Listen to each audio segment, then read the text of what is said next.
Hello dear student, बहुत बहुत स्वागत अपने YouTube channel commerce with Sanjeev sir में। और आज हम लोग चैप्टर नंबर 10 की स्टडी करेंगे व्यावसायिक अर्थशास्त्र में। जैसा कि आपने थंबनेल में देख लिया होगा, आज हम बात करेंगे लागत का सिद्धांत। और ये चैप्टर है थ्योरी ऑफ कॉस्ट, यानी कॉस्ट जो आती है उसकी क्या थ्योरी है, यानी लागत के कौन कौन से सिद्धांत हैं या लागत का क्या सिद्धांत है। ये आपके लिए बहुत ही इंपॉर्टेंट एग्जाम की दृष्टि से है। पूरा आपका जो कोर्स है अब हमारे यूट्यूब चैनल पर अवेलेबल है बहुत ही सरलता के साथ में। अगर कहीं कोई प्रॉब्लम आ रही हो तो 9719811101 ऑफिस का व्हाट्सएप नंबर है, जहां पर हमारी कॉमर्स की पूरी टीम लगी हुई है आपकी सेवा के लिए। तो आइए समझाते हैं कि लागत का सिद्धांत होता क्या है। सबसे पहले हम बात बताएं, लागत किसे कहते हैं। किसी भी वस्तु को क्रय करने में या निर्माण करने में जितना जो कुछ भी त्याग करना पड़ता है वही उसकी क्या कहलाती है, लागत कहलाती है। अब आप सोचोगे त्याग करना पड़ता है, बिल्कुल त्याग करना पड़ता है। हम आपको अगर वीडियो बना करके और आपके पास तक किसी प्रकार से पहुंचा रहे हैं, हमें समय का त्याग करना पड़ रहा है, हमारे लिए नेट का त्याग करना पड़ रहा है, हमारे लिए अपनी एनर्जी का त्याग करना पड़ रहा है, और आपके द्वारा जो भी हमें अच्छा कमेंट्स मिलता है या आपके पास में कोई नॉलेज पहुंचता है तो वही इसकी जो है लागत कहलाएगी। तो यहां पर थोड़ा सा ये समझाना है कि जब हम किसी वस्तु के लिए बनाते हैं तो भूमि, पूंजी, श्रम, साहस, संगठन, जो 5 अर्थशास्त्र में उत्पादन के साधन बताए हैं, अब तो रट गए होंगे आप लोगों के भी, हर वीडियो में लगभग इनका नाम आ ही जाता है। बस इनका हिस्सा जो उचित होता है इनको पेमेंट करना, तो भाई पेमेंट करोगे तो जाहिर सी बात है कि कुछ ना कुछ इनको जो देना पड़ेगा, जो देना पड़ रहा है किसी वस्तु को प्राप्त करने के लिए, भाई उस वस्तु की क्या है, लागत है। तो लागत का सिद्धांत एकदम स्पष्ट है कि किसी भी वस्तु को प्राप्त करने के लिए जो कुछ भी त्याग करना होता है, व्यय करना होता है, देना पड़ता है, चुकाना पड़ता है, ठीक है, नष्ट करना पड़ता है, भाई उस वस्तु की क्या कहलाती है, लागत कहलाती है। उम्मीद है कि अब यह बिल्कुल क्लियर हो गया होगा कि लागत में वस्तु को प्राप्त करने के बदले जो कुछ भी हमारा खर्च हुआ है वही सब कुछ आता है। तो ये लागत का जो सिद्धांत है हमारा क्लियर होता है। अब लागत के सिद्धांत में लागत के प्रकारों की हम बात करेंगे, जिसमें बहुत इंपॉर्टेंट है और सबसे ज्यादा आता है अवसर लागत, और बच्चे सबसे ज्यादा कंफ्यूज होते हैं अवसर लागत में। लेकिन आज बिल्कुल आपके लिए चुटकी में कवर हो जाएगा कि अवसर लागत होती है तो होती क्या है, क्योंकि ऐसे एग्जाम्पल के थ्रू हम बताएंगे। ठीक है, तो पहले हम बात करते हैं कि लागत के प्रकार हैं कौन कौन से। देखो, जब हम किसी वस्तु को जब बनाते हैं तो जाहिर सी बात है कि एक प्रोसेस से होकर के गुजरना होता है। प्रोसेस का मतलब है कि क्रमबद्ध से हमें गुजरना होता है। जैसे गेहूं से अगर रोटी बनानी है तो ऐसा नहीं हो सकता कि गेहूं को लो और बोले तो रोटी बन जा, रोटी बन के तैयार हो गई, जी नहीं। गेहूं के लिए पहले क्या होगा, साफ करना पड़ेगा, फिर उसके लिए पीसना पड़ेगा, फिर उससे जो भी उसके अंदर छिलके इत्यादि हैं उसको अलग करना पड़ेगा, फिर आटे में परिवर्तित होगा और आटे से एक प्रोसेस के थ्रू रोटी बनाई जा सकती है। लेकिन आपको गेहूं से रोटी सीधे बन जाए, नहीं बन सकती है।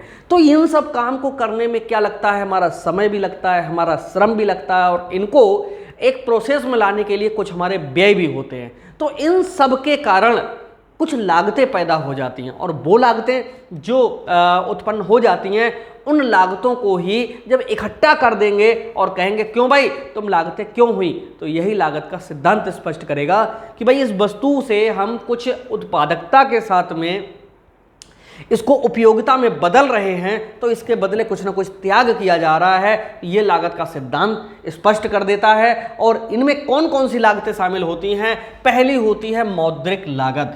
क्या होती है मौद्रिक लागत? देखो, जब किसी वस्तु को जब हम उपयोगिता में बदलते हैं तो उसके बदले जितनी हमें मुद्रा का भुगतान करना होता है, मुद्रा को चुकाना होता है, या भूमि, पूंजी, श्रम, साहस, संगठन के लिए देना पड़ता है, वही उस वस्तु की हमारी मनी कॉस्ट कहलाती है, यानी मौद्रिक लागत कहलाती है।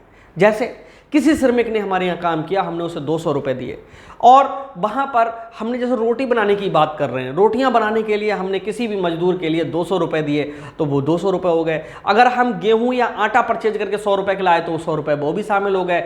20 रुपये की गैस अगर खर्च हुई तो 20 रुपये वो भी शामिल हो गए। और लास्ट में जिस स्थान पर ये सब प्रोडक्शन कराया वहाँ पर 80 रुपये का उसका किराया हो गया तो वो भी हो गए। तो कुल मिलाकर के हमारे पास से जब 400 रुपये गए हों तो वो हमें रोटी कितने में मिल रही, 400 में मिल रही, हमें मिल रही है, अभी हम बेच नहीं रहे, हमें मिल रही है, तो वही हमारी कौन सी लागत हो गई, मौद्रिक लागत हो गई। दूसरा एक एग्जाम्पल और हम लेते हैं, बिल्कुल क्लियर हो जाएगा। एक व्यक्ति बाजार से 10 रुपए का तरबूज लेकर के आया और वो 10 रुपए का जो वाटरमेलन होता है उसके लिए उसने क्या काम किया, 20 रुपए में सेल कर दिया, तो 100% उसे 10 रुपए का फायदा हुआ। लेकिन यहां पर उस वस्तु को खरीद कर लाने में आप सोच रहे हैं 10 ही रुपए खर्च हुए, जी नहीं, 10 रुपए में बाजार से खरीदा होगा और जाने में आने में कुछ व्यय हुआ होगा, उतने में जो उस व्यक्ति ने कुछ ना कुछ समय दिया होगा, और समय अगर वो किसी और जगह लगाता तो वहां से 1-2 रुपए और अर्न कर सकता था, वो सब उसकी कीमत में, लागत में शामिल हो जाएगा, जो आपने कल्पना भी नहीं की है। ओके, तो टोटल वास्तव में वो हमें कितने रुपए में वो चीज, अगर सब साधनों को जोड़ ले, वो कितने रुपए में हमें मिलेगी, बस वो चीज उसकी लागत कौन सी, मौद्रिक लागत कहलाएगी। दूसरी लागत होती है वास्तविक लागत। क्या होती है वास्तविक लागत? देखो, इसे हम कहते हैं रियल वैल्यू।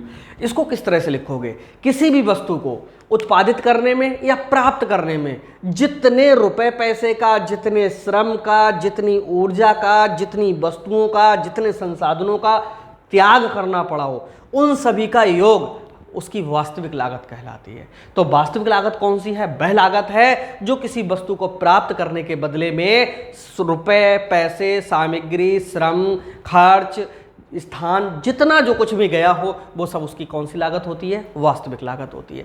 अब बात करते हैं अवसर लागत। ये बहुत इंपॉर्टेंट है, इसको हम अपॉर्चुनिटी कॉस्ट भी कहते हैं, यानी अवसर लागत यही चीज होती है। इसमें क्या होता है कि व्यक्ति के पास में अवसर होता है कि वो एक्स वस्तु का उत्पादन करे या वाई का उत्पादन करे। एक्स का उत्पादन करता है तो वाई वस्तु का उत्पादन नहीं कर पाता है, और अगर वाई का उत्पादन करता है तो एक्स वस्तु का उत्पादन नहीं कर पाता है। अब यहाँ पर अगर एक्स का उत्पादन कर रहा है तो वाई को जो उत्पादित करता, उसमें जो कुछ लागत आती, वो सब एक्स की अवसर लागत कहलाएगी। इसी को हम कौन सी लागत कहते हैं? अवसर लागत कहते हैं।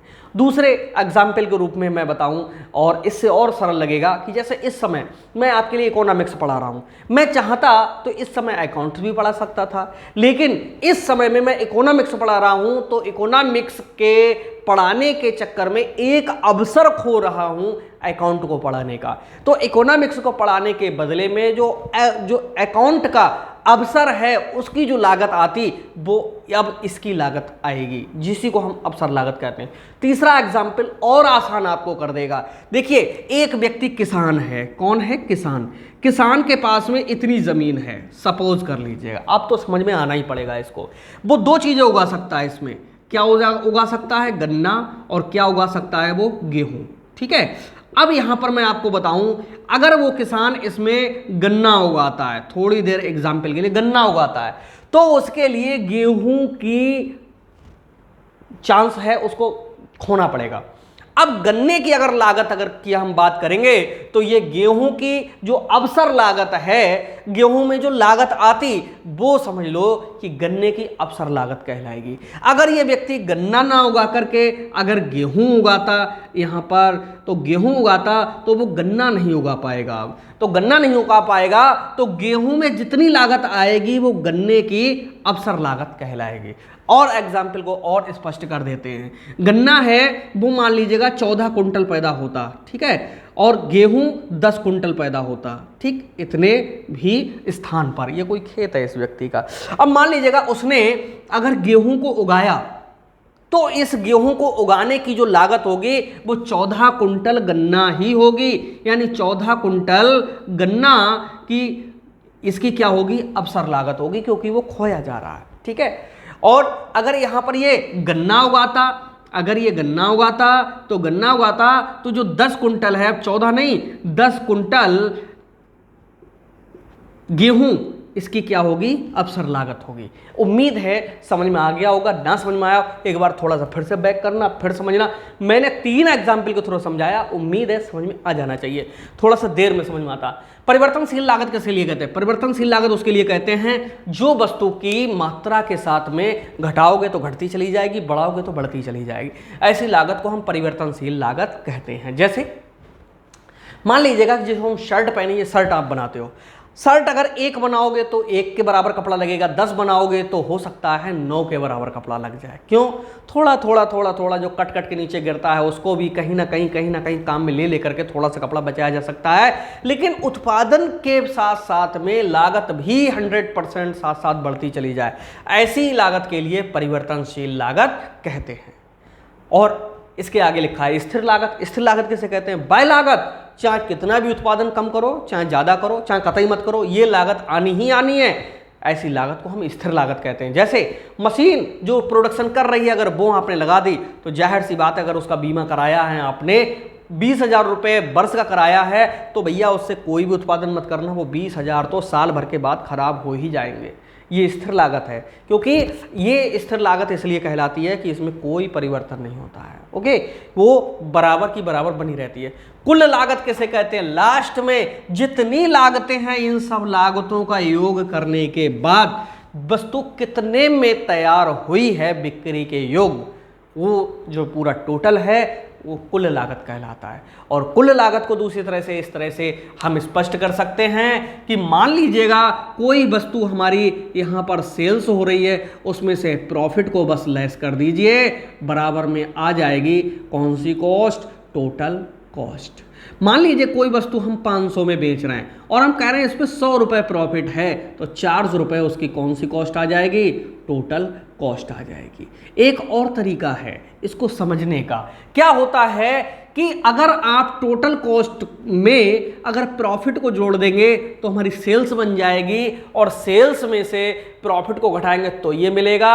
और दूसरा तरीका ये है कि अगर 100 रुपये 400 में जोड़ देंगे तो हमें सेल्स भी मिल रही है, तो कुल मिलाकर के वह कॉस्ट जो वस्तु जितने में बिक रही है उसमें से प्रॉफिट का हिस्सा घटाने के बाद बचती है, उसे हम टोटल कॉस्ट कहते हैं। और किसी भी वस्तु को बनाने में जितना मटेरियल लगा, जितना श्रम लगा, जितने फैक्ट्री के खर्चे आए, जितने ऑफिस के खर्चे आए, जितने सेलिंग एंड डिस्ट्रीब्यूशन के खर्चे आए, उन सब का योग करना टोटल कॉस्ट कहलाता है। यानी मान लीजिए ये पेन हमने बनाया, बिक्री तक तैयार करते करते करते इस पर 19 रुपये का पूरा खर्च आ गया, तो टोटल कॉस्ट कितनी है? 19 रुपये है इसकी।